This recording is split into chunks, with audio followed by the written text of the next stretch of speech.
anteriores, que en realidad, o sea, nosotros no hicimos dos encuentros, pero eran tres presentaciones porque la semana pasada mezclamos insuficiencia cardíaca con hipertensión. No la pasada, sino la anterior, mezclamos hipertensión con insuficiencia cardíaca, con lo cual,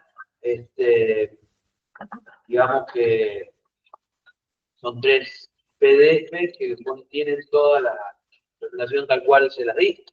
Y bueno, hoy tenemos que hablar sobre insuficiencia hepática. La idea es que trabajen así para, del modo de comprensión de la enfermedad, como lo empezamos a ver en su momento cuando vimos inflamación. Entonces, nada, cuando uno habla de funciones, habla de que hay suficiencia. Cuando habla de insuficiencia, habla de que hay algo mal en la función. Entonces nosotros hablamos de insuficiencia cardíaca la semana pasada o la otra, podemos hablar de la insuficiencia renal, podemos hablar de la insuficiencia del hígado, pero claro, como estamos en tercero y siempre hablamos de que ustedes conocieron el primer y segundo el eslabón de la anatomofisiología, de repente está bueno siempre tener en la cabeza la palabra fisiopatología, bueno, así que le dimos como título ahí con Octavio cuando nos planteó lo del curso, fisiopatología hepática. Obviamente acá vamos a ver fallas mínimas hasta las fallas más importantes. Vamos a empezar, mira anestesia. Así ya avanzado. Esto es lo que nosotros estudiamos en nutrición, primer año, ¿se acuerdan? Segundo cuatrimestre, que ese aparato que parece interminable, que es el aparato digestivo, que tiene mucho tubo, pero también tiene muchas glándulas y órganos que son fundamentales para la vida. El hígado está inserto en el aparato digestivo, pero tiene, obvio que tiene funciones digestivas, pero también tiene un montón de otras funciones que no son digestivas. Y eso va a chillar así, lo voy a bajar un poquito, espérenme. Un cachitín.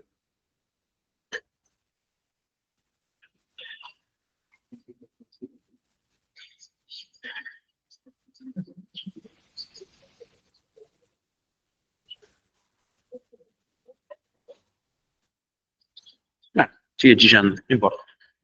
Voy a gritar más fuerte así no se escucha. O sea que cuando uno repasa las funciones del hígado son un montón.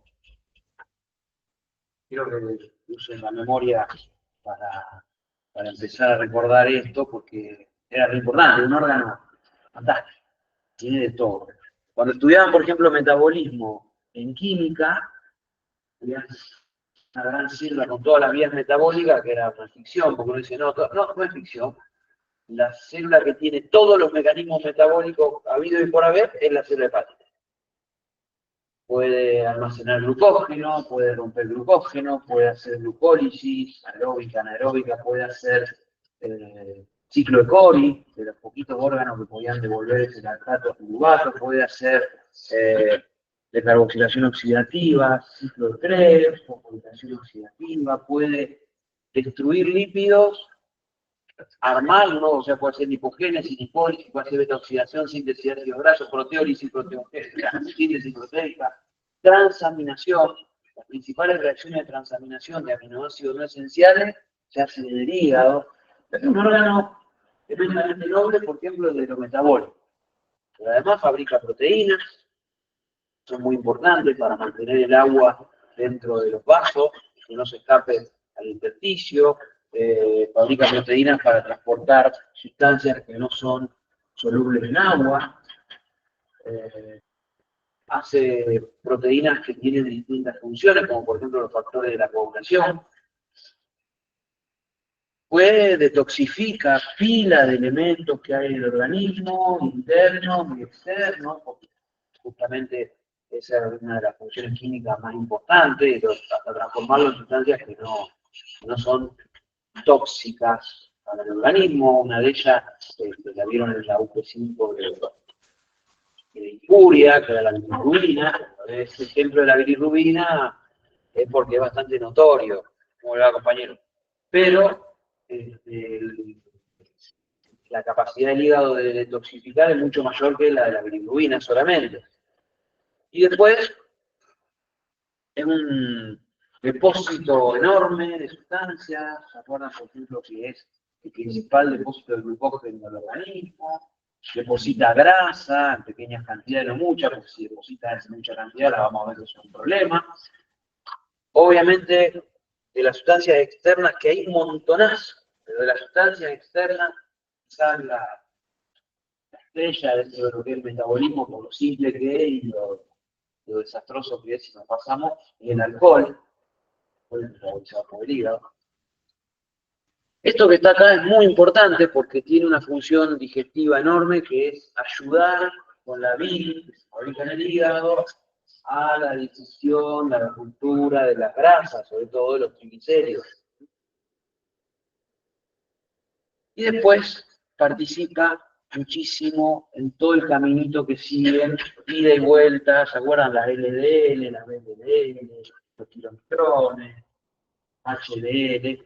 Por lo tanto, influye muchísimo en los valores que tenemos en sangre, no solamente de glucosa, porque puede guardar glucógeno, sino también de los lípidos en sangre, sobre todo de los triglicéridos y el colesterol. Así que es muy importante. Después algunas cosas que también hacen acá sería, por ejemplo, transformar el amonio en urea, guarda sustancias como vitamina B12, además de glucógeno, hierro, bueno, de todo, lo que se le ocurra. Esto, obviamente, va a tener un correlato cuando el hígado no funciona. ¿Está claro?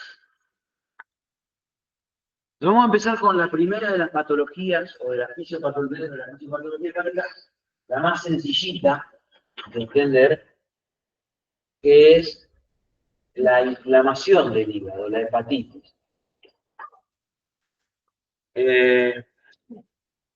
Digo así porque acá vamos a ver síntomas de falla hepática, pero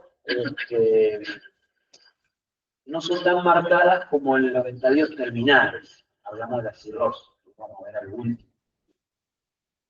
Y en las hepatitis hay muchos síntomas inflamatorios. Por eso traté de meterlo más o menos parecido a lo que decíamos en inflamación. Capaz que me voy a poner por acá, si me voy dando vuelta. Fíjense, la hepatitis tiene una etiología, acá la ven, múltiple, policausal, pueden ser virales. Estas abreviaturas son virus de la hepatitis A, virus de la hepatitis B, C, D y E. Sé que ustedes están cursando, algunos, bastantes, están cursando injuria recién, terminando el cursado de injuria, y quizás todavía no llegaron. Por supuesto, este tema como gran tema entra en defensa, más que como está planteado hoy, es mucho más visto en defensa que en injuria. Por supuesto que acá hay gente también que ha cursado defensa, que la tiene que rendir, etcétera. Pero nada más que a modo de refresco, estos virus, no era un poco el tema de la clase, pero para que nos orientemos, son factores de lesión para el hígado, por eso hablamos de que son noxas, injurias, o son causas de enfermedad, etiología. El virus de la hepatitis A es un virus de transmisión fecal oral, muy disperso en la población general, con menos frecuencia de ocurrencia en la Argentina por la alta tasa de vacunación que hubo durante varias décadas. Ahora está como todas las enfermedades virales en las cuales hay vacuna. Con el fenómeno este de los antivacunas tenemos algunos quilombitos donde está empezando a aparecer. Hay todavía gran parte de la población adulta no vacunada, porque es una vacuna bastante nueva, tiene unos 30 años aproximadamente, entonces todos los mayores de 30 en general están no vacunados.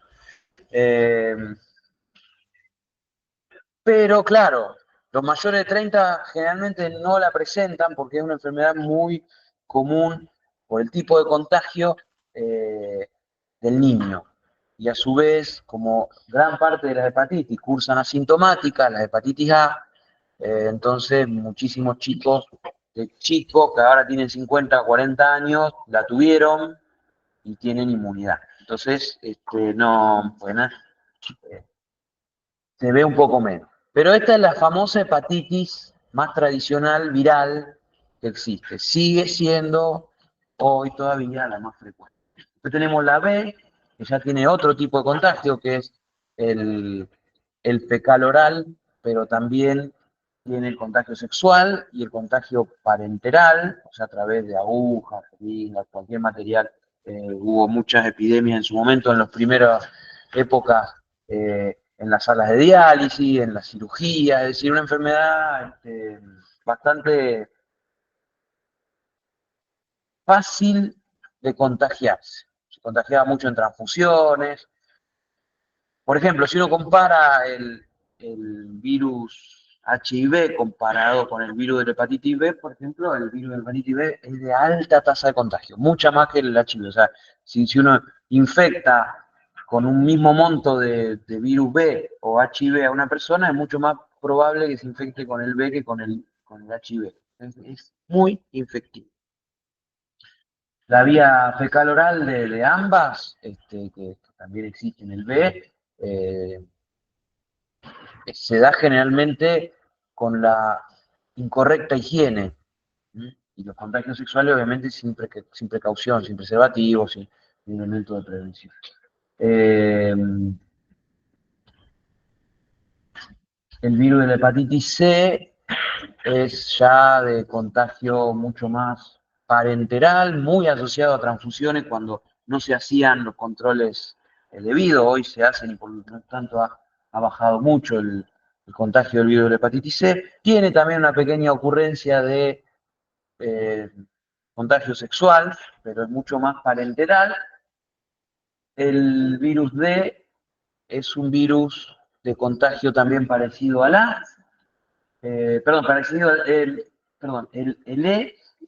E, ahora hablamos del D, el E es parecido al A, pero en epidemias, viene de repente una epidemia con varios contagiados, en determinadas zonas, bien epidémico, y mucho menos frecuente que el A, y el D es un virus que solo puede entrar en la persona por contagio parenteral asociado al C y al B. Sí, al B, no al C, perdón, dije el C y el B. Sí, esto por ponerlos todos así. El D va asociado al B o no. A veces se asocia, a veces no. La mayoría de las veces no. Hay que tener bastante mala suerte, pero en algunos contagios ocurren los dos y una enfermedad más potente que si tuvieran uno solo. Sí. Los fármacos, cualquier fármaco puede dar lesión hepática según el monto, pero hay algunos preferidos. El más común es el paracetamol. Una droga totalmente benigna, que la toma hasta la mujer embarazada, todo el mundo toma paracetamol, es bueno, es perfecto, no pasa naranja, pero si toman una determinada cantidad, puede, en una misma dosis, en una misma toma, puede generar hepatitis. El alcohol es un gran factor de riesgo para la hepatitis. Hay enfermedades autoinmunes que van a destruir nuestro hígado y van a generar hepatitis, van a generar lesión, y hay enfermedades metabólicas. Bueno, ahora vamos a ir viendo un poquito todo eso. Dentro de la metabólica hay alteraciones del manejo del cobre, del hierro, etcétera, la hemocromatosis, etcétera. Pero vamos a empezar con esto. Los virus de la hepatitis, en general, tienden a ser llevados una vez que ingresan al hígado, tienden a ser llevados por las células estas que están en el hígado, que son células representadoras de antígeno, las de Kupfer, muy bien, viajan esas células presentadoras de antígeno hasta los ganglios más cercanos o el tejido asociado al linfoide asociado a la mucosa del aparato digestivo, lo presentan a los linfocitos T helper 0 y se produce una clonación. ¿Se acuerdan de todo esto? El que no estudió todavía defensa tiene un recuerdo más vago de crecimiento y desarrollo. El que estudió defensa está recanchero. Pero bueno, los virus, como cualquier estructura que es llevado, que aparece en un tejido, es generalmente llevado hasta el ganglio para ser presentado ante los linfocitos T helper, que son los de vigilancia, los que están ahí siempre expectantes, de los cuales muy poquitos. ¿Se acuerdan que esto, en el contacto con el antígeno y cuando todas las moléculas coaccesorias se activan, se produce lo que se llama la clonación y la expansión clonal hacia T helper 1 y hacia T helper 2? Ustedes sabían que cuando era un virus, la probabilidad de que haya TH2 es bastante menor que haya TH1, con lo cual termina habiendo gran cantidad de linfocitos TH1 reactivos al virus y un poco menos del TH2. Pero siempre hay de los dos, nada más que hay más TH1 que TH2 porque es un virus, porque se trata de antígenos que tienen vida intracelular. Eso genera el T helper 1, activa linfocitos que se llaman T citotóxicos, que salen de los ganglios una vez activados, y con un TCR específico, un receptor específico para el virus, van a la circulación general, son atraídos por el hígado, por estar inflamado, y una vez que está dentro del hígado, al encontrarse con una célula infectada que está mostrando el virus, se conectan y el T citotóxico le enchufa un poro para que la célula infectada esta explote, o le activa un mecanismo que se llama la apoptosis. Este es un resumen, esta es la inmunidad. Todo el quilombo ese que ustedes estudian de inmunidad, resumido es esto, para un virus, después para una bacteria es un poco más de tipo TH2, para un parásito es con la IgE y la histamina y el eosinófilo, pero más o menos el modelo es este. Después de Atilio se la va a complicar un poquito cuando tienen la clase, pero porque le necesitan, ¿no? El Luciano les va a dar un poco más complejo esto. Pero bueno, la cuestión es que esta célula o termina muerta por apoptosis en silencio y se llevó puesto el virus, o sea que el virus que estaba adentro ya no sirve más, porque la célula dejó de vivir y el virus vive gracias a que vive la célula, o sea que si la célula deja de vivir, muerto el perro se acabó la rabia, o explota por el mecanismo este del poro que enchufan los T citotóxicos, y al explotar, esa célula libera virus al tejido hepático, al resto del tejido orgánico, y ahí es cuando se torna importante los anticuerpos, porque también los TH2 estimulan a los linfocitos B, que son los que son específicos para ese tipo de virus, y esos linfocitos B se transforman en plasmocitos, clonan, se expanden, y los plasmocitos son fabricantes ahora de anticuerpos antivirus específicos, o sea, A, B, C, D, E. Entonces, si la célula explota, los anticuerpos se van a ir a unir al virus, generando un proceso de, ¿cómo llamaban ustedes? A ver, los que están en defensa, que están recancheros con los efectos de los anticuerpos. Opsonización es un efecto, pero es más para cuando vos necesitas que el fagocito coma algo grande. En el caso de los virus es más fácil, porque son tan pequeños que el anticuerpo, ¿qué le hace? Sí, los anticuerpos siempre marcan y hacen, como dice el compañero, activan la opsonización, permite... ¿Eh? Sí, pero el término es otro, porque vacuoliza. ¿Eh? Activa. Los anticuerpos activan, como dice la compañía, el sistema de complemento. Son opsonizantes, como dicen acá los compañeros. Activan los linfocitos natural killer, asesinos por naturaleza. Te falta una. Empieza con N. Sigue con E. Sigue con U. Sigue con T. Muy bien. Neutralización. Es el otro efecto que tienen los anticuerpos. Es una de las preguntas más comunes del sistema inmune. En primero y en tercero sigue siendo siempre, porque lo primero que se le viene a la mente a un docente, dame las funciones de los anticuerpos, cuando no quiere ayudar, por supuesto.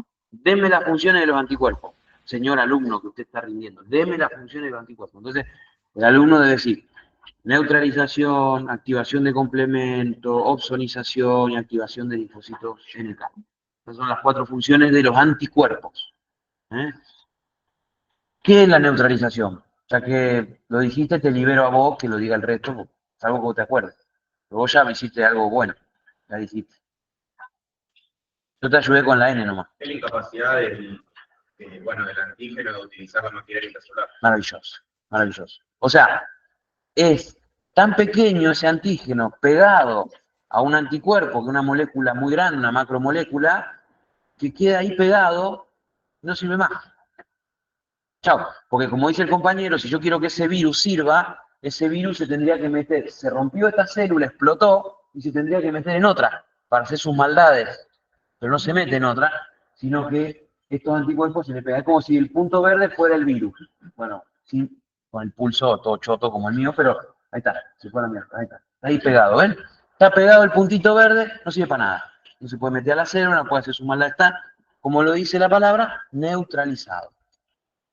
Uno a veces se imagina los anticuerpos como bombas nucleares, como si fueran, qué sé yo, los misiles que se tiran allá en el Oriente Medio. No, son moléculas que se atrapan entre ellas, sirven para distintas cosas. Bueno. ¿Y ahí se queda? Y ahí se queda hasta que los anticuerpos se van destruyendo por el clearance normal proteico que hay en el organismo. Entonces, proteólisis varios meses después de esa proteína o años después, chao. Bueno. Bueno.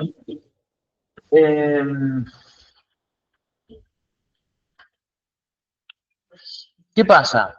El daño, bueno, ahora lo vamos a ver de nuevo, pero ya le voy tirando una onda. El daño en el hepatocito es el principal fenómeno que va a activar la inflamación, porque se acuerdan ustedes que para activar la inflamación tenía que haber moléculas de algún daño importante, como podía ser el celular, porque al romperse las células se liberan los famosos mediadores químicos de la inflamación. Pero el daño celular, entonces, no lo está produciendo el virus. El virus solo quería vivir. ¿El daño quién lo produce? El sistema inmune.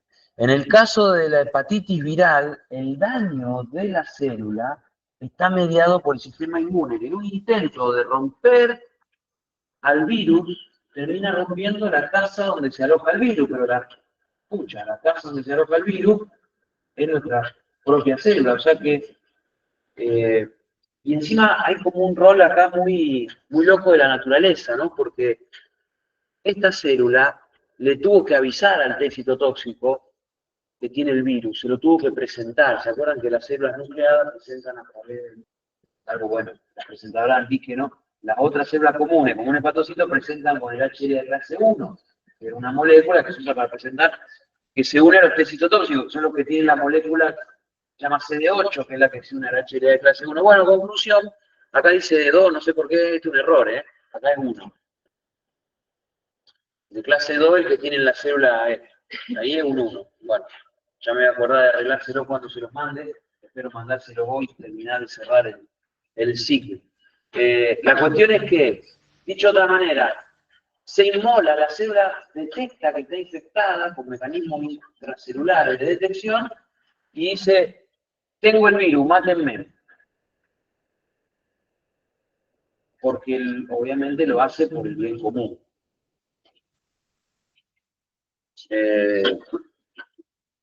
Pero en esa lucha se rompe la célula y aparecen los fenómenos inflamatorios, es el problema. De hecho, el virus de la hepatitis C, por ejemplo, es un virus extremadamente inteligente, es uno de los virus más inteligentes que existen sobre el planeta, dentro de los virus que afectan al ser humano, ¿no?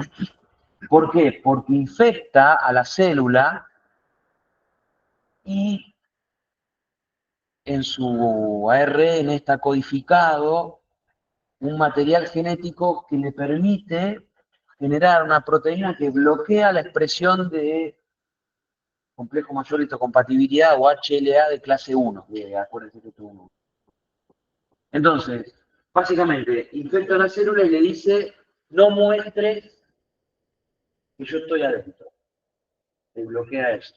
Entonces, el virus es de respiración muy lenta, nada, vas generando daño muy de a poco, posibilidad de cáncer, porque eso es un problema que tienen estos virus hepáticos se prolongan en el tiempo, porque pueden inducir mutaciones, y el sistema inmune ni se enteró.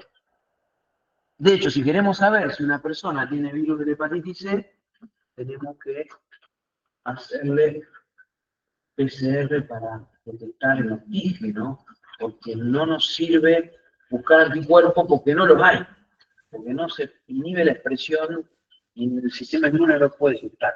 Entonces, el tratamiento de la hepatitis C y de algunas hepatitis B, que no es tan inteligente como el C, pero también se las trae, algunas hepatitis B, menos del 5%, tienen un mecanismo similar de trabajo como el virus C, y lo que hacen es bloquear la expresión de esto para que no se pueda romper la célula, y entonces en esos pacientes le tenemos que dar un remedio que lo que hace es aumentar la expresión de HLA de clase.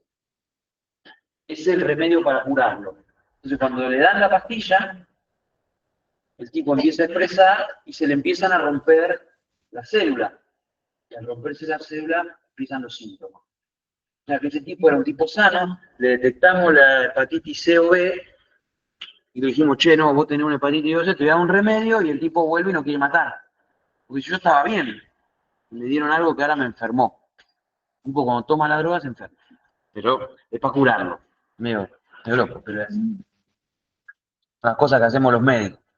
Pero bueno, por supuesto que gracias a esa droga, a ese tipo de drogas, son los interferones, se han logrado salvar un montón de vidas, porque si no la hepatitis C lleva a largo plazo, con 20, 30 años, a la muerte por cirrosis, por cáncer, un montón de cosas. Bueno,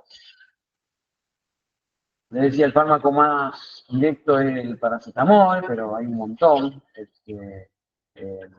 Los tipos de daños celulares van a estudiar en fármaco, pero algunos son por idiosincrasia, otros son inmunológicos, otros son por toxicidad directa. Pero bueno, la cuestión es que el hepatocito se daña por algunos fármacos, se daña por alcohol. Acá está, esto es re importante, porque nosotros le tenemos que dar el ejemplo a los pacientes, y a veces tenemos que mirarnos el ombligo y decir, ¿cuánto tomamos nosotros? No dije nada, no los reté, pero veo que muchos por suerte están tomando mate y no están tomando alcohol. El etanol o el alcohol que ustedes consumen lo capta el hígado y lo transforma en acetaldehído a través de este nombre, ¿no es? Este es el químico, se llama alcohol deshidrogenasa. Acá está la abreviatura ADH, alcohol deshidrogenasa. Esto es cierto, este es el número que tiene de serie la enzima. Es una enzima que transforma el alcohol en acetaldehído y como es una molécula más grande que la terminamos rompiendo, se libera energía. Entonces, sabiamente, esa enzima lo que hace es cargar el NAD oxidado y lo transforma en NAD reducido, NADH. Y el NADH, bueno, va a servir para cosas cada uno. El acetaldehído es agarrado por la acetaldehído deshidrogenasa, que es otra enzima, también carga NAD y termina quedando acetato. O ácido acético, vinagre. Bueno. El NADH, cuando está en exceso, no tiene más remedio, como todo lo que está en exceso termina de grasa. ¿Vieron? La glucosa, como ya no hay más posibilidad de guardar glucógeno, porque están saturadas las reservas de glucógeno, termina en grasa. Bueno, el NADH induce la activación de la vía de la síntesis de ácidos grasos, que la contraria a la beta oxidación, y eso genera también, una vez que tenemos un montón de ácidos grasos, ese exceso de ácidos grasos también activa la lipogénesis, sumado a la insulina cada vez que comemos, etc. Eso va metiendo presión para que esos NAD terminen en el circuito de acumulación de grasa, y la presencia de acetaldehído también, el acetaldehído genera algunos efectos metabólicos como el freno de la fosforilación oxidativa, ahí no lo dice, pero también frena el ciclo de Krebs. Entonces, muchos acetil-CoA que están ahí, que normalmente se deberían meter en el ciclo de Krebs, y liberan NAD para la fosforilación oxidativa, para la respiratoria, pum, se van para arriba a la beta oxidación, perdón, a la síntesis de ácido graso, que es la contraria a la beta-oxidación, y termina en grasa. O sea, la lesión que se produce por alcohol, en realidad es porque el hepatocito se empieza a llenar de grasa como si fuera un adipocito, y el daño es mecánico. No es tan así, también tiene un montón de cosas químicas, imagínense, se ha descubierto un montón. Pero ese llenado de grasa dentro del hepatocito lo empieza a dañar. Empieza a dañar, porque no está preparado para tanto. Sí. Yo leí un concepto de que la grasa se iba acumulando en el citoplasma y lo iba desplazando al núcleo hasta que el núcleo perdía su posición central como en un huevo que la yema a su posición central. Y termina como que dice la yema allá en un rinconcito porque el citoplasma se llenó todo de grasa. Y esto es un proceso mecánico. Sí, es esto que está acá. Esta flecha es lo que vos decís. Esta flecha es lo que vos decís, la que está acá. O sea, lo que está marcando es un núcleo totalmente aplastado, apachurrado contra un borde. Claro, pierde todas sus capacidades. Exacto. Todo eso que habíamos mencionado, de todas esas funciones, se empiezan a hacer menos optimizadas, disminuidas, exactamente. La acumulación de grasa tiene un nombre, que es esteatosis, y como hay un daño mecánico, también habrá inflamación. El concepto es que en la esteatosis también hay inflamación, como también lo hay cuando destruimos con paracetamol, como también lo hay cuando los test citotóxicos destruyen a las células infectadas por virus. A eso vamos. Sí. Sobre esteatosis. Sí. Una de las causas puede ser la baja ingesta de proteína. Bueno, resulta que la esteatosis también puede estar producida por eso quizás lo pueden llegar a ver con Pablo, no sé si ya vieron síndrome metabólico, si iban a ver la próxima clase, no sé, ya vieron. Pero en el síndrome metabólico,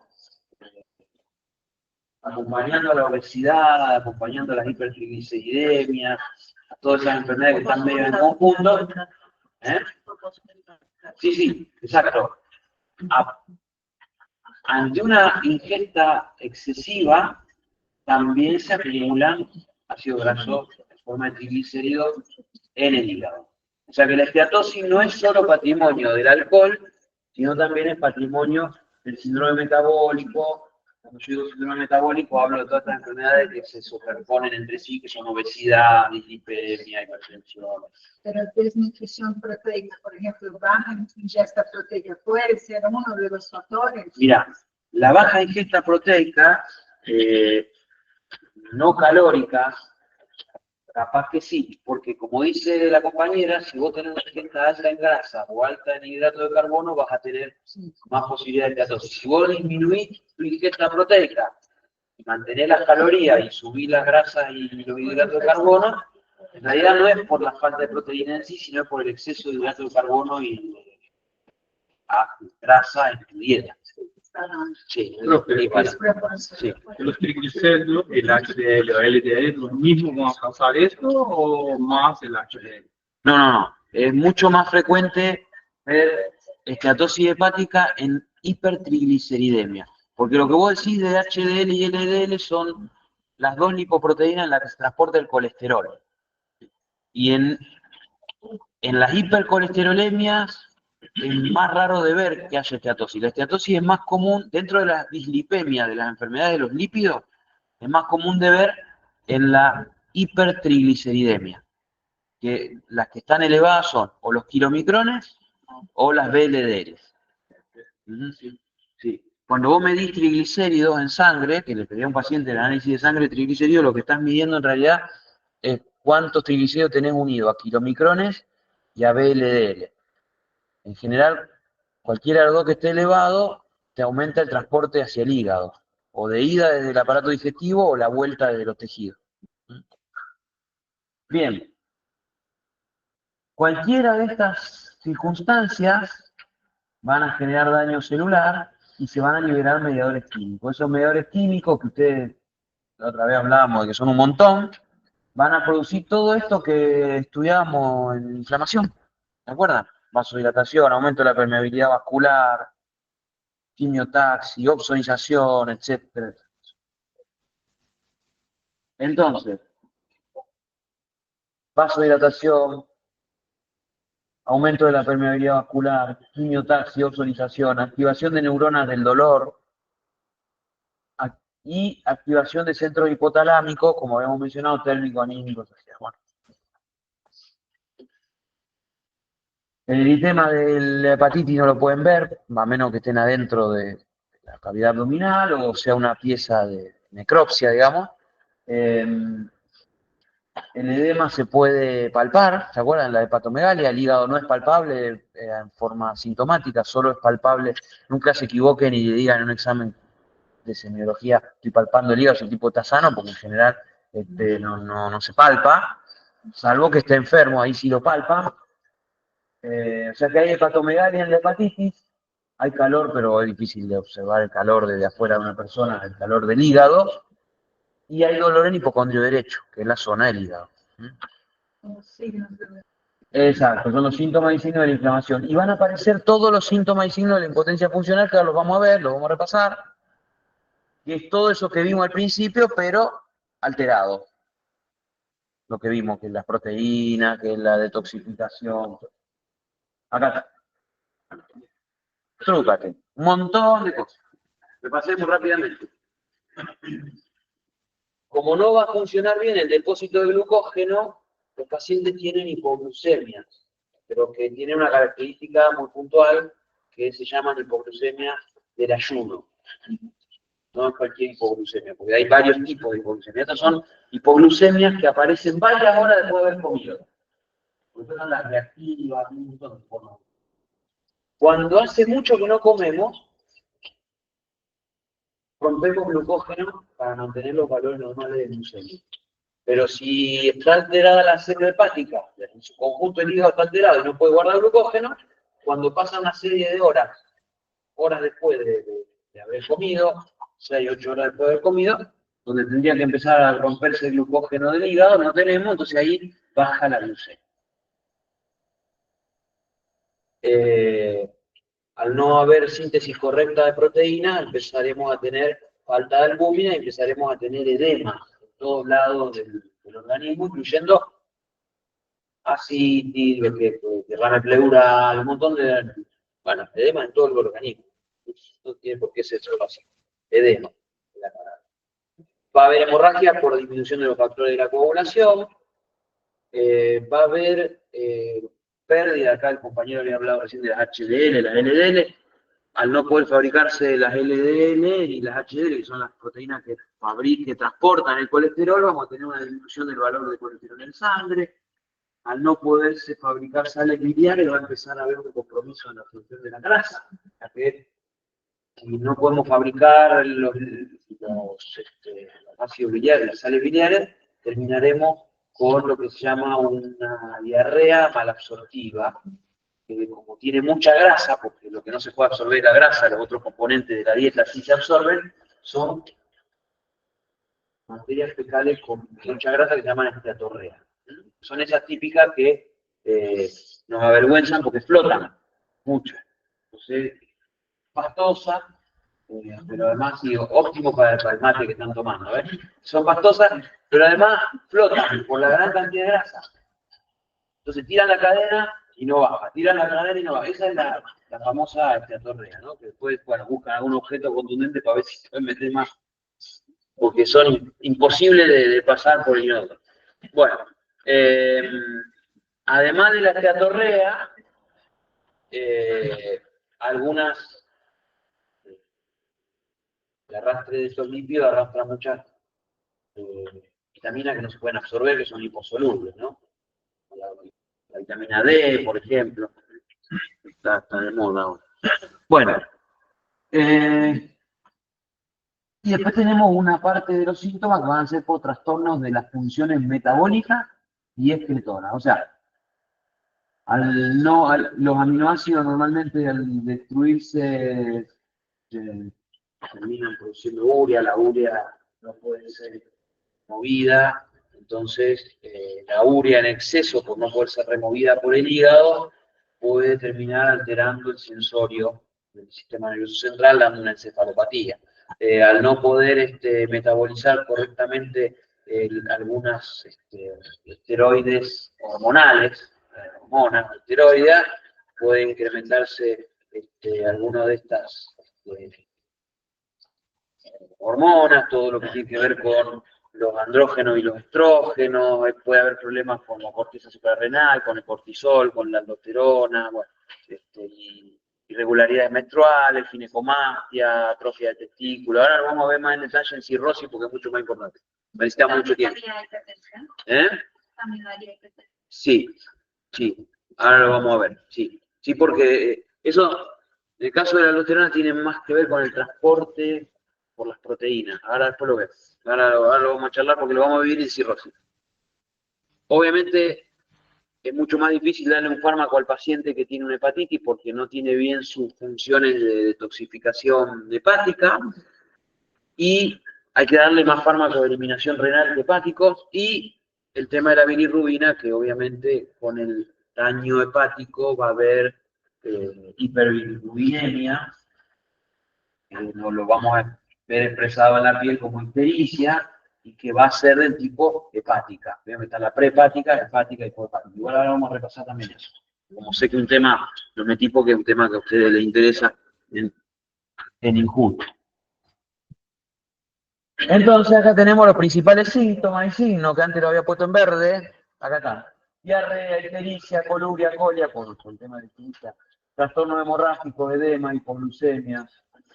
Reactiva porque era hipoglucemia del ayuno. Pero bueno, también acá, como en toda enfermedad, cuando es importante, fiebre, astenia, anorexia, pérdida de peso, que además en este caso puntual la pérdida de peso va a estar marcada por la imposibilidad de guardar glucógeno, por las diarreas, por un montón de cosas, aparte de lo que ya habíamos hablado de que la inflamación genera sobre los centros hipotalámicos.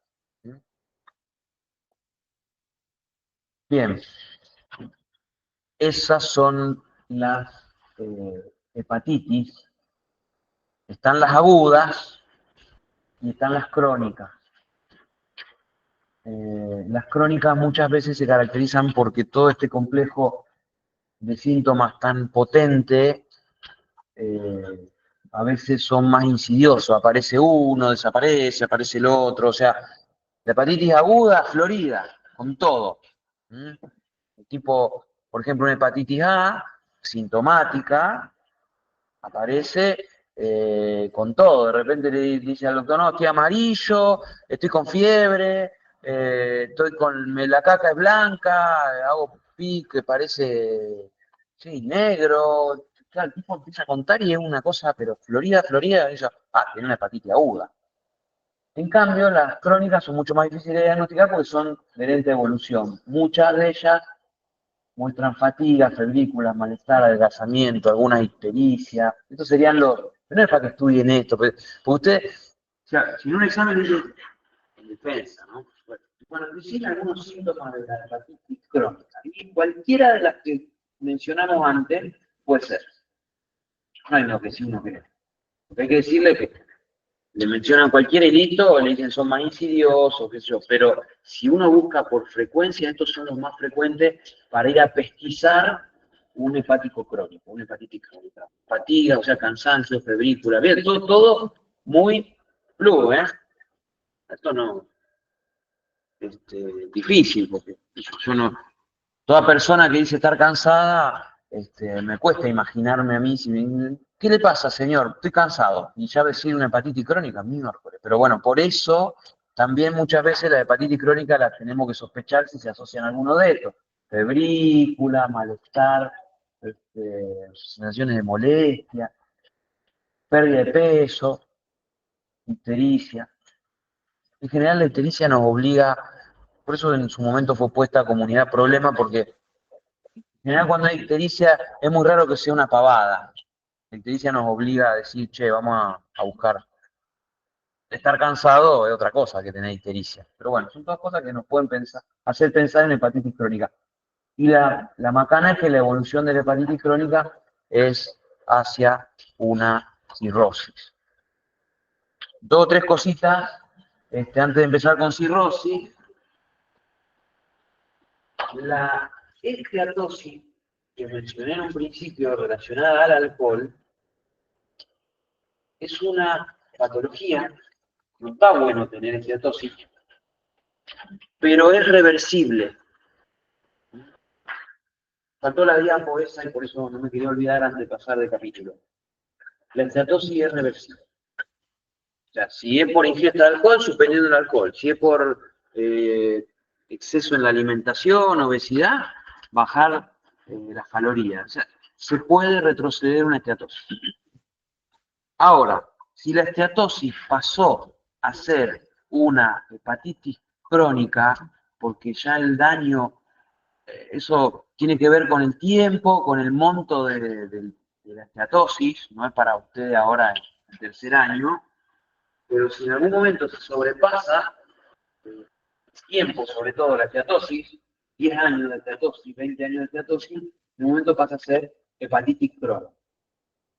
La hepatitis crónica ya no tiene tanto grado de reversibilidad. Puede evitar que siga progresando, pero a veces deja algún daño hepático leve. Pero la capacidad de regeneración del hígado es formidable, por lo tanto, es de esperarse que esa persona no tenga mayores problemas si descubrimos que su hepatitis crónica es por esteatosis. De lo que no se vuelve nada, es de la cirrosis una vez activada. Vamos a hablar de cirrosis y todo, pero no quiero dejar pasar, por la importancia del tema, y es que las cantidades de alcohol que se toman en nuestra población son enormes, son siderales, son industriales. La cantidad de alcohol deshidrogenasa que tiene el hombre es mayor que la que tiene la mujer. Por eso es que al hombre se le permiten los niveles de alcohol tomables para no generar esteatosis, porque hay una tremenda variabilidad. Hay gente que con poquito hace esteatosis, hay gente que con mucho no hace esteatosis, pero en general está articulado en ese vaso de vino que se usa como una cuenta. Después ustedes en fármaco les van a enseñar a hacer una transformación. Si un vaso de vino equivale a 2 de cervezas y un tachitín así de whisky equivale al vaso de vino.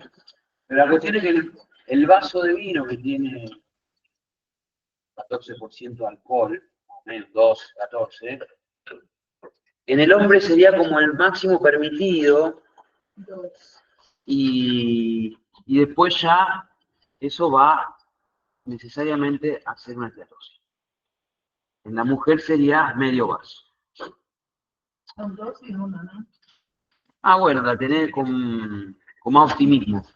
Sí. Bueno, eso depende mucho de las poblaciones, son caucásicos, raza negra, raza asiática, pero en general puede ser como un nivel paramétrico normal, 1,5, vos querés 2 y 1, tampoco creo que va a ser. Ahora, el problema es que nosotros estamos, en algunos casos, recontrapasado eso, porque si eso ustedes lo hacen diario, es un monto semanal. Y si ustedes dicen, yo no tomo en la semana, pero después, durante el fin de semana, se maman con 5 botellas de cerveza, es mucho más que ese uno permitido, o si no permitido, si no cree, en el hombre y la mujer. Con lo cual, hay una parte importante de la población joven que hoy está camino a la cirrosis. Que si se miden, tienen esteatosis. Profe, Sí, tenía un amigo que falleció hace más o menos 2 meses. Y él me decía, yo no me emborracho. Yo tomo solamente la comida 2 vasitos. Pero 2 vasitos en el año son 700, 160, perdón, 700 y pico de vasos. ¿No te crees que eso no se hace daño? claro, sí, esa discusión surgió enormemente cuando nuestro líder natural argentino, que era Favaloro, al cual obviamente siempre le rendimos homenaje porque era un campo total, Favaloro un día dijo, delante de todas las cámaras que estaban haciendo la entrevista, dijo, es bueno tomar un vasito de vino tinto por día porque tiene antioxidantes, taninos, un montón de cosas que son antioxidantes naturales. Pero claro, también lo tiene el café, lo tiene el tomate, lo tiene la frutilla, lo tiene un montón de otras cosas rojas y otros tantos. Entonces ahí, ¿cuál es el problema? Por eso digo lo tuyo. El problema es, si tomo uno, o tomo dos, o tomo tres. Y además porque el que toma se miente a sí mismo, generalmente, con lo cual dice así, si Favaloro me dijo que uno hace bien, dos hace mejor. Y hace 10 veces más. Se armó un escándalo, eso fue cuando yo era estudiante, la verdad de ustedes, yo venía a los teóricos, miraba, y se armó un quilombo, porque claro, el tipo hizo bien, dijo la verdad, es una verdad, todo el mundo sabe que tiene protección cardiovascular contra la placa de ateroma, tomar un poquitillo, de vino además. Entonces dijo, si es whisky mejor, le dice el borracho, pero claro, él dijo vino, porque los taninos, el whisky no, es destilado y no tiene un solo tanino. Entonces me tomo un destornillador, un fernet con coca, y entonces, claro, todo eso no tiene nada que ver con lo que decía Favaloro. Pero es una historia muy interesante. Bueno, sí. No estaría de más, porque acá tenemos muchos compañeros brasileños y otros países. Yo ya hace muchos años explicarles que Favaloro fue uno de los más grandes cardiólogos que hubo en el mundo. Ah, claro, sí. Bueno, ese es su apellido y era. Claro. Falleció hace poco. No, Favaloro, bueno, claro, hay que ver cómo lo medimos, pero falleció creo que en 2003, 99, 97, 98, no, yo todavía estudiante. Sí, que ver, 90. Era muy grande cuando Sí. falleció. No, es así, miren chicos, es así. Está bueno. Total, 2 minutos más no le quitan nada a nadie. Igual vamos a terminar más o menos 3:30 la clase, no se preocupen porque ya falta poco. Y a su vez yo tenía una reunión. Pero el tema es así. Favaloro fue un tipo que hizo medicina rural, muy comprometido con la gente, él quería ayudar, era un tipo de todo lo que queremos de un médico. Después se fue a formar a Estados Unidos y en Estados Unidos descubrió una técnica junto con otros cardiólogos, pero él fue el más importante dentro de ese equipo, que generó algo que le cambió la vida a gran parte de la población mundial, que fue el bypass coronario. Que agarraba la placa de ateroma, la sacaba ese pedacito y sacaban de una vena, un pedazo de una vena de los mismos que se usaba, la ponían ahí, la unían y armaban una nueva arteria con un pedazo de eso. Después vino el stent, pero mientras no hubo stent, el bypass era la única opción. Y hoy el bypass sigue siendo la opción cuando el stent no se puede poner. Hay pila de casos donde ya tienen un difícil acceso, está todo tapado. El stent todavía tiene que tener algo destapado para poder entrar y abrir. Bueno, el tipo se hizo famoso en todo el mundo, un capo, un genio, además buen tipo. Operaba gratis a pila de gente que no tenía plata. Armó una fundación. La fundación esa empezó a trabajar para un montón de obras sociales. Tenía un equipo de última generación, tenían los mejores médicos del mundo, era una cosa grandiosa. ¿Y qué le pasó? Lo mismo que nos pasa a todos. Lo que nos pasa a los argentinos con los políticos. Es decir,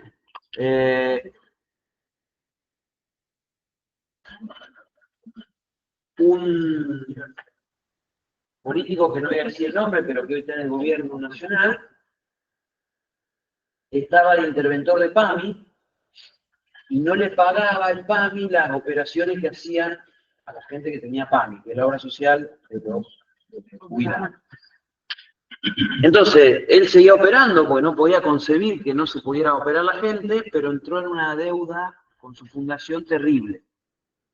Trabajaba en el Hospital Güemes de Buenos Aires. Entonces, entró en una deuda eterna porque el gobierno no le pagaba, y entonces el gobierno le decía no operes, y él tenía a los pacientes que le venía a todo el mundo a operarse, se armó un quilombo total, el tipo terminó teniendo que o cerraba la fundación, o sea, que había que cerrarla, o tomó la decisión que toman mucho, eso, Sandro de la Torre, un montón de tipos que son héroes de la historia, se agarró y se pegó un tiro. Porque fue una de las cosas más tristes de la historia médica de la Argentina, el tema de Favaloro. Y yo creo, tengo idea que fue hace mucho, tengo idea que fue en el 97, no sé por qué, 98 me parece. Pero bueno, después cotejen con Google que sabe todo, con chat, 2000. Bueno, en el 2000 me dice acá el compañero. Bueno,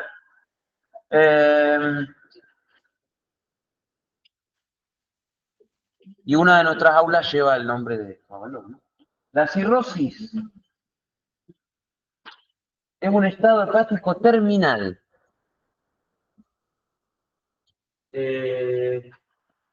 Y esta no es retorno, porque se autorregula para persistir, no es que si yo ya quito los factores, vuelve para atrás, esta no vuelve para atrás.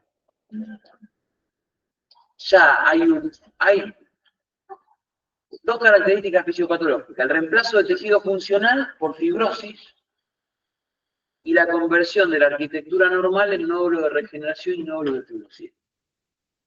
La fibrosis lleva a la insuficiencia y los nódulos llevan a la obstrucción portal. Esto es así. Las células se van dañando y se reproducen nuevas.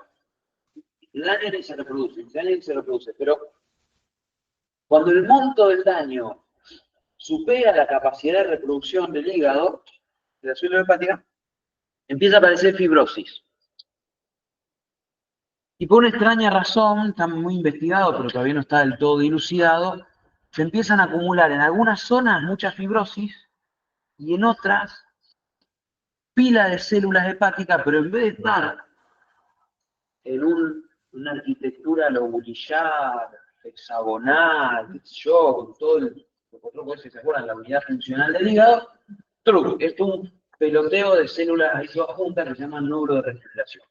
Entonces tienen pelotas en el hígado que son nódulos de regeneración y zonas parcheadas, pelotas de fibrosis.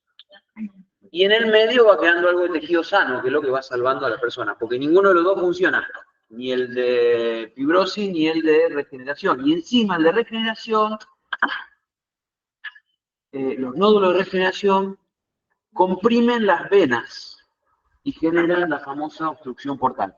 Amigo, dígame. Eso no es, esa acumulación no es porque previo a la cirrosis se cierran las tramas de reticulina. Claro, también, sí, por supuesto. Hay pila de fenómenos, pero es el más importante de todos, porque el hígado mantiene su arquitectura con muchas fibras reticulares y la destrucción, todos esos fallos que va habiendo van haciendo que se deteriore esta red que tiene el hígado. ¿Se puede inhibir la transformación de fibrinona en insulina con un fármaco? Sí, pero ojo que acá yo estoy hablando de fibrosis, no de fibrina. La fibrina es la molécula que vos formás para terminar la hemostasis. Sí. Es una red que te consolida el coágulo. Y esto es, fibrosis es la reparación, lo que vimos en la clase de inflamación, es la reparación cuando no es ad íntegro. Cuando vos tenés un daño en un tejido y reparás, pero ese tejido ya no tiene capacidad de reproducirse, lo que hace es llenarse con tejido conectivo. La reparación con fibrosis vos te la tenés que imaginar como una reparación con tejido conectivo. Está solo el tejido conectivo y no están las células del estroma, no está más la célula específica que sería el hepatocito. Una zona que tiene tejido conectivo sin hepatocito. Entonces, esa zona no funciona. Por eso todos los síntomas de insuficiencia hepática, es decir, de falta de función hepática, lo va a tener por la zona de fibrosis. Y las zonas nodulares te van generando compresión de las venas, sobre todo portales. Y ahora vamos a ver esa consecuencia.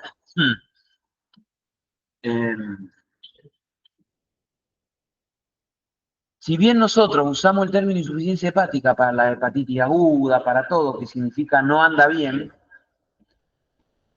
en la jerga clínica, esta no sería para ustedes, pero para los clínicos, muchas veces usan insuficiencia hepática como una definición parecida a la insuficiencia renal, que tiene un numerito que dice, si pasa tal cosa, hay insuficiencia renal. O sea, estamos como al horno. La insuficiencia hepática es cuando se pierde el 80-90% de la capacidad funcional hepática. Es decir, cuando ya está lleno de fibrosis, no queda más que un 10%, 20% de células trabajando bien, con arquitectura lobulillar, etc., ahí aparece la insuficiencia hepática, que es una cosa muy severa. ¿Por qué? Porque el único tratamiento que hay para la insuficiencia hepática es el trasplante. No hay otra forma. Porque en el riñón se usa la diálisis. La insuficiencia renal, que cuando el clearance de creatinina es menor a 10, y conmigo que ya estamos. La insuficiencia renal tiene grados, perdón, va de 60 para abajo. Pero la severa, que es la de menos de 10 o menos de 5, según algunas instituciones, obliga a hacer diálisis. Y después, si la diálisis no anda, trasplante. Pero acá no tenemos ninguna máquina todavía capaz de ser tan grosa como para reemplazar al hígado. Es una cosa fantástica. Esto, pónganse los telescopios, miren, nada más lo dejé, ni se asusten, lo dejé para que se los voy a pasar. Ahora se los voy a pasar, ya las otras 3 las pasé, acá Samuel da fe que ya las tiene. Todo lo que no le pasaron antes, la culpa era mía, que yo no se las pasé a los chicos, perdonen, ¿eh? Ahora ya los tienen. Esta la van a tener hoy a la tarde también, porque se las voy a pasar, pero le voy a arreglar ese 2 que estaba por el 1 y esas cositas que estaban mal, que ahí detecté. Porque a mí estas clases me gustan darla con pizarrón, pero como esto siempre está bueno porque son clases masivas, entonces me armé un PowerPoint. Bueno, pero acá dice la función normal y acá dice todo lo que sucede cuando se altera. ¿Ven? Función, manifestación de su alteración. Ahí tienen toda la lista, que ya la fuimos diciendo. Vamos a verla un poco más resumida.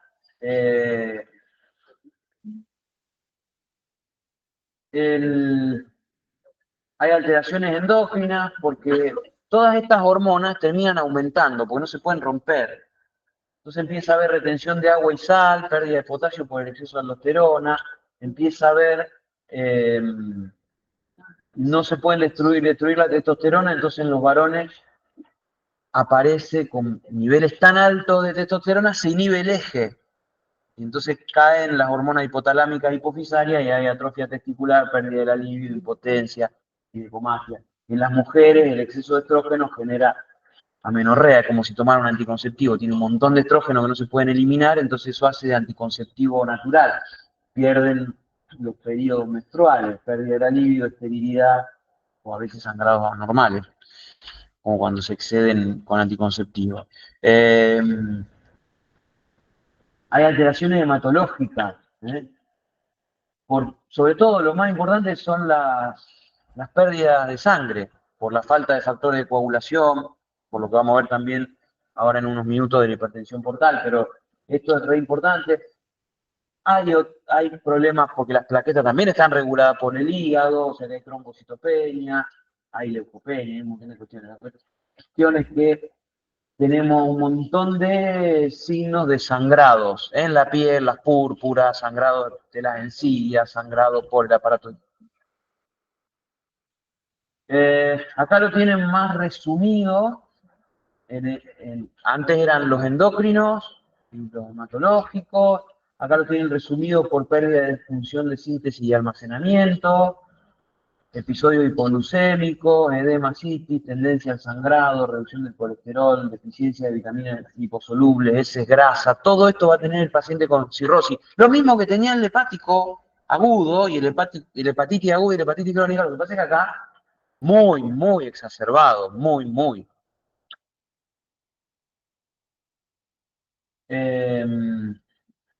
Como no puede al transformar el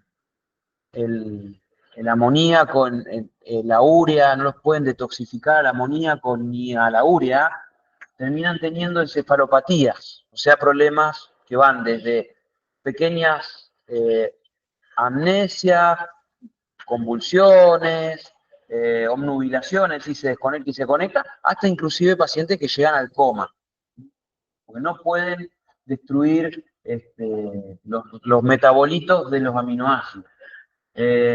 Puede haber edema por la retención de agua por el exceso de aldosterona, pero también va a haber edema porque no hay proteínas. ¿Se acuerdan que la hipoproteinemia es una causa de edema?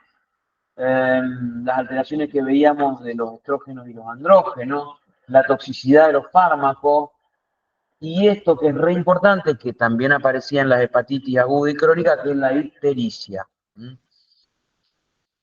Hacemos un pequeño paréntesis en la ictericia, después volvemos a la cirrosis en general. El color amarillento de la piel, ¿se acuerdan? Y de las conjuntivas, ¿sí? Y tenemos prehepática, intrahepática o posthepática. Nosotros hoy deberíamos decir la ictericia que tiene el cirrótico, la ictericia que tiene la hepatitis aguda, la ictericia que tiene la hepatitis crónica, porque acuérdense que la esteatosis es asintomática, porque hoy vimos esteatosis, hepatitis aguda, hepatitis crónica, ahora estamos viendo cirrosis. Todas son las hepáticas, intrahepáticas o hepáticas, así se llaman. Pero también está la ictericia prehepática y la posthepática, que no son del capítulo de hoy. Pero por las dudas, recordando rápidamente, la ictericia prehepática es por una destrucción excesiva de glóbulos rojos generalmente y algunas fallas en la captación en el hígado, que no se pueda captar bien la bilirrubina. Las más comunes son la enfermedad hemolítica del recién nacido y el rechazo por transfusión sanguínea, pero esta termina siendo muy, muy común. Las otras son todas más raras. Dentro de las raras, la esferocitosis es un poquito más frecuente, por eso está en marrón. Pero bueno, estas lo que tienen es que la ictericia no es muy marcada, lo que aumenta es la bilirrubina que recién aparece de la destrucción de glóbulos rojos, que como no es soluble, tiene que viajar unida a albúmina, ¿se acuerdan? Y unida a albúmina tiene que entrar al hígado. Como el hígado no la recibe o porque hay un exceso total por destrucción hemática, entonces lo que sucede es que se empieza a acumular esa bilirrubina que se llama indirecta o no conjugada, porque el hígado no la pudo conjugar, en la sangre. Entonces tenemos la ictericia que no es muy marcada. En sangre vamos a medir valores de bilirrubina altos, pero no cualquiera, sino la indirecta o no conjugada. No va a haber coluria porque para que la orina se tiña de color oscuro, necesita esa bilirrubina poder pasar, y como está unida a albúmina, no pasa. Entonces, nada, no es hidrosoluble, entonces no se va por la mina. Y las veces son normales porque el hígado capta lo que tiene que captar, lo procesa y sale la bilirrubina directa, se va por la vía biliar y se va a la vía fecal y se tiñe normal. Esa es la ictericia prehepática, que no es la que ocurre en la cirrosis. Esta es la que ocurre en la cirrosis, la hepática, que tiene de las dos. Como el hígado no funciona, se acumula indirecta porque no se puede captar, pero también la que se capta, digamos, no se conjuga del todo, y lo que se conjuga, como muchas veces no puede salir por el polo biliar, termina yéndose a la sangre. Entonces terminamos teniendo en sangre una hiperbilirrubinemia que es mixta, es de las dos. Tenemos de la bilirrubina no conjugada y de la conjugada, de las dos. Por eso la ictericia suele ser más marcada, esto depende del síndrome en sí, la severidad de cada uno, ¿no? Pero suele ser más marcada, y a su vez, estos pacientes con ictericia hepática tienen coluria, porque ya tienen bilirrubina conjugada en sangre, que como es bien soluble, pasa a la barrera y se mete hacia la orina Y como le cuesta salir a las bilirrubinas conjugadas que deberían salir por el polo hepático, que en vez de salir por el polo hepático se van a la sangre, en vez de irse por la bili, muchas veces puede salir la caca de menos color, digamos. Puede haber acolia o una hipocolia, le llamamos. No es tan marcada, pero muchas veces el paciente viene diciendo: tengo la caca blanca y el pío oscuro. Eso es bien típico de la cirrosis, de la hepatitis. Y la ictericia posthepática, que la puse acá, pero que no corresponde a cirrosis, lo vuelvo a repetir 100 veces, esta generalmente todo anda bien, se produce bilirrubina en cantidad suficiente, no hay una hemólisis excesiva, el hígado anda bien, transforma la bilirrubina que tiene que transformar a bilirrubina conjugada o directa, sale y cuando está afuera y va camino al intestino, por la vía biliar, pumba, hay una obstrucción, se trabó. Entonces, ahí tenemos eso que está todo trabado ahí, empieza a pasar a la sangre, entonces hay ictericia, la hiperbilirrubinemia directa o conjugada, hay coluria, las heces son alcohólicas, o sea, tienen un tinte más blanquecino, pero la conjugada tiene una característica que produce en la piel, por eso es por la hidrofilidad del producto, de la bilirrubina produce prurito, porque estimula la neurona. Bueno, la causa más común es o las piedras que vienen de la vesícula y se impactan en el colédoco o el cáncer de cabeza de pan. Bueno, y esto es importante porque la vena porta es la que recolecta la sangre con alimentos, con nutrientes que vienen del aparato digestivo. Y esa vena va al hígado. La vena que vuelve del hígado a la circulación general es la vena hepática. O también algunos, como va para arriba, le llaman suprahepática. Pero también tenemos una arteria que le lleva oxígeno al hígado, que es la arteria hepática. Entonces tenemos una circulación un tanto rara para lo que es. Y eso va llegando a los lobulillos hepáticos, ¿se acuerdan? Entonces tenemos la rama de la vena porta, la rama de la arteria hepática que trae oxígeno, esta trae alimento, la otra trae oxígeno. Estos van por sus diferentes segmentos a nutrir por nutrientes, para la redundancia, y oxígeno al lobulillo. Obviamente las venas se van a llevar la sangre que sale, lo que viene de la porta que sobró, cosas que produce el mismo hepatocito y por supuesto también el dióxido de carbono que quedó de la combustión celular. Todo eso se va por una vena central, centro lobulillar. Y en el medio de todos estos lugares tenemos unos espacios que se llaman canalículos biliares que van a llevar material a los conductos biliares que van a terminar en el aparato digestivo. Obviamente la sangre arterial y hepática se mezclan un poco en un espacio que se llama sinusoide y eso termina acá en la vena central. ¿Cuál es el problema?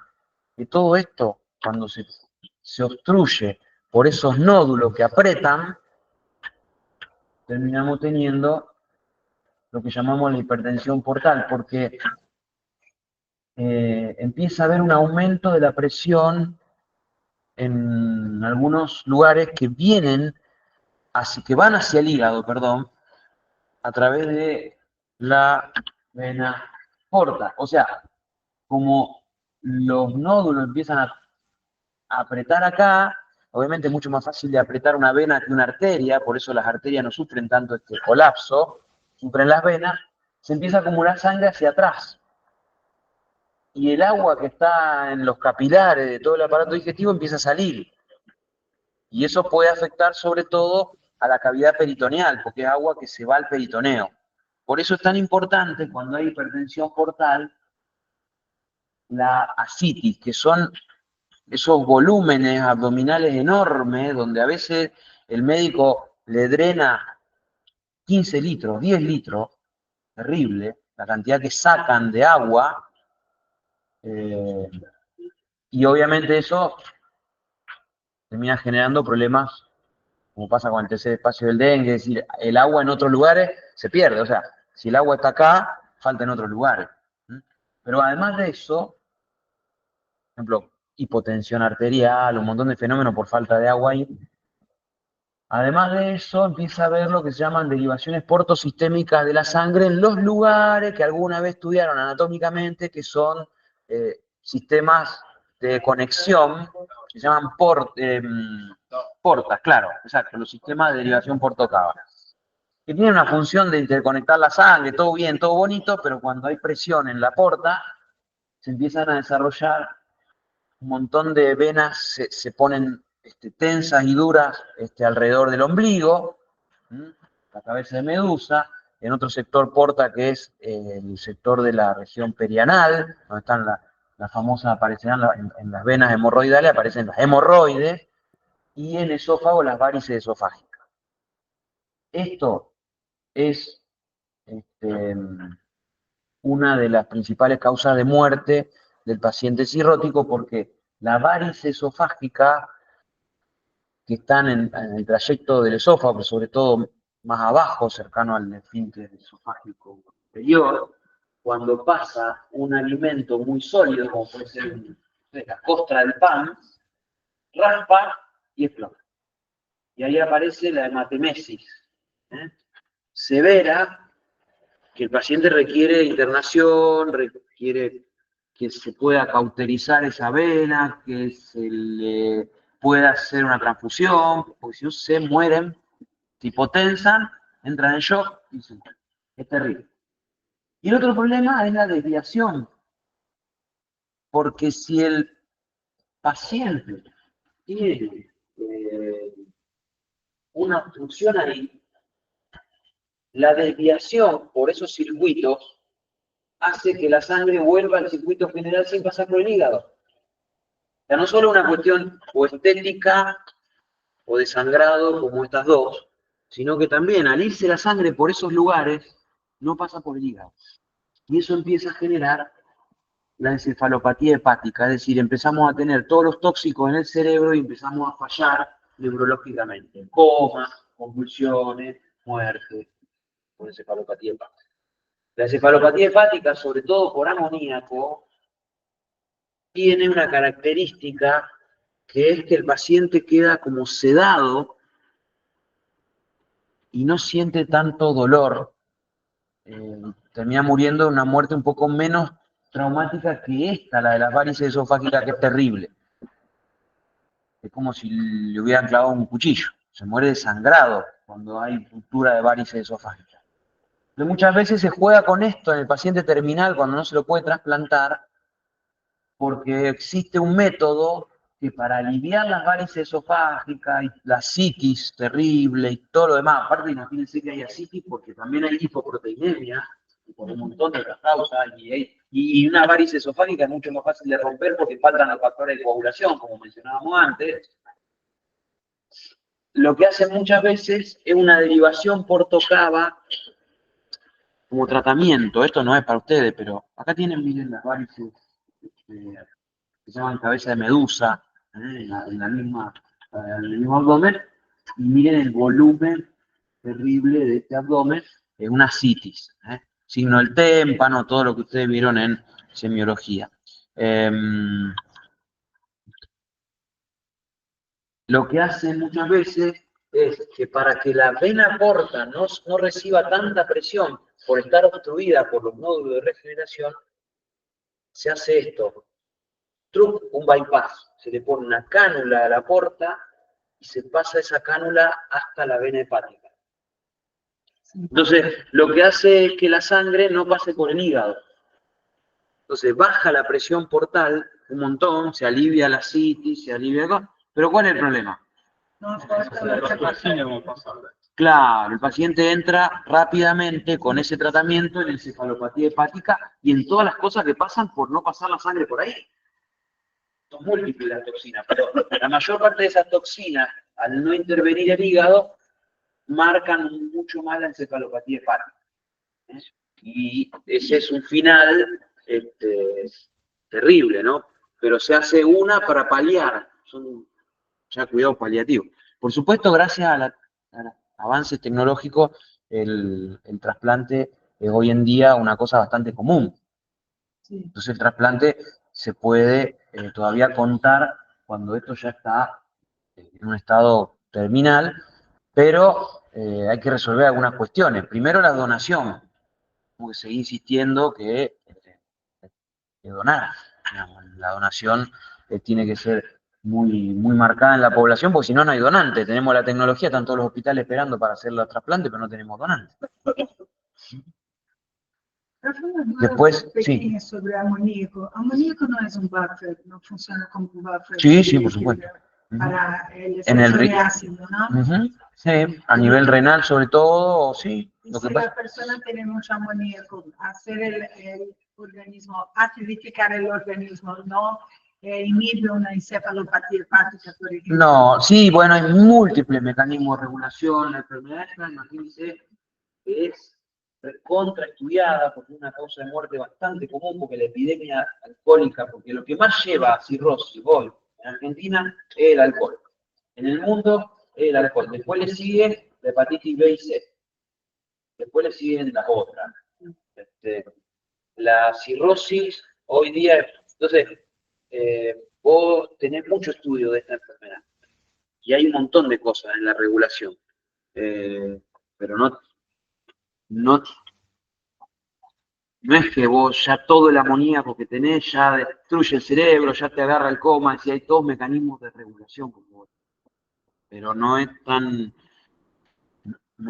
potente porque si no la gente no se moriría de esto. O sea, ayudan, pero no terminan de definir la situación, claro, de regular. Y el problema que tenemos es que muchas veces es muy difícil generar un trasplante en un paciente alcohólico, sobre todo cuando el paciente es muy alcohólico, porque además después los criterios de elegibilidad para los pacientes trasplantados son siempre, se prefieren los no alcohólicos, porque se sabe que va a terminar teniendo mucho más éxito el trasplante. O sea, es una situación muy compleja, ¿no? Porque el etilista es un paciente con múltiples problemas, además.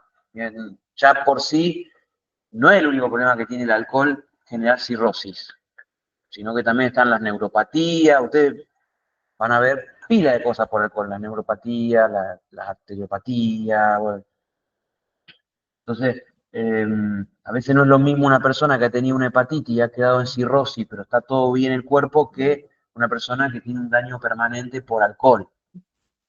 Así que sigue siendo la cirrosis un cuadro bastante terminal y feo. Acá tienen otra lista de todo lo que estuvimos diciendo que le va a pasar a una persona por cirrosis debido a la hipertensión portal, debido a pérdida de hepatocitos y otras complicaciones más. Y este es un resumen típico de todos los libros que abordan la cirrosis, porque las varices, la aparición de varices en piel, le da un aspecto muy particular. La citis, la fascie, hasta el olor del amoníaco es muy característico. Entonces, bueno, tienen la imagen del paciente cirrótico. Ojalá podamos combatir la epidemia de alcohol, empezando por nosotros, los que estamos acá. ¿Por qué?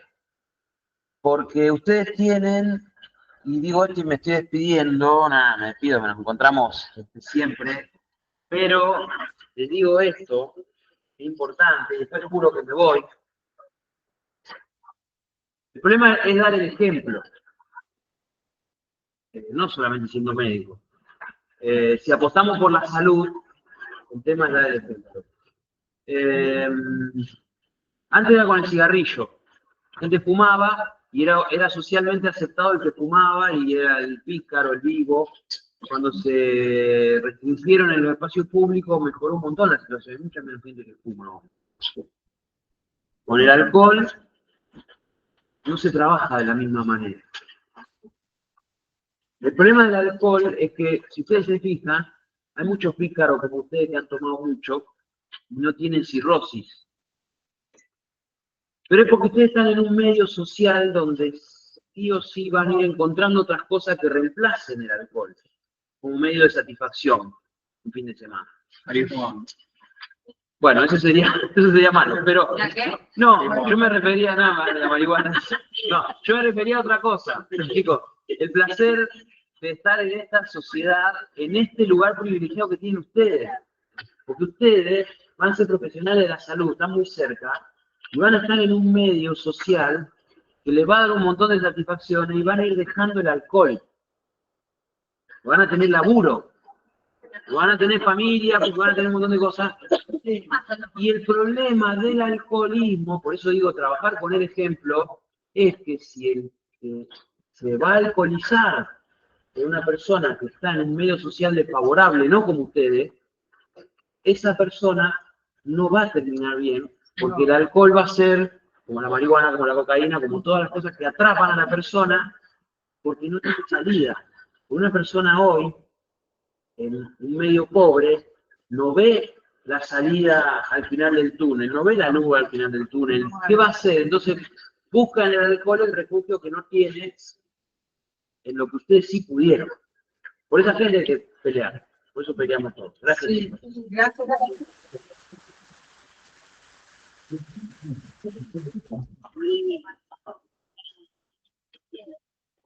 Chau, chau. Que estén bien. Nos vemos. Ah, sí. Que tengan éxito en los exámenes. Suerte en los exámenes.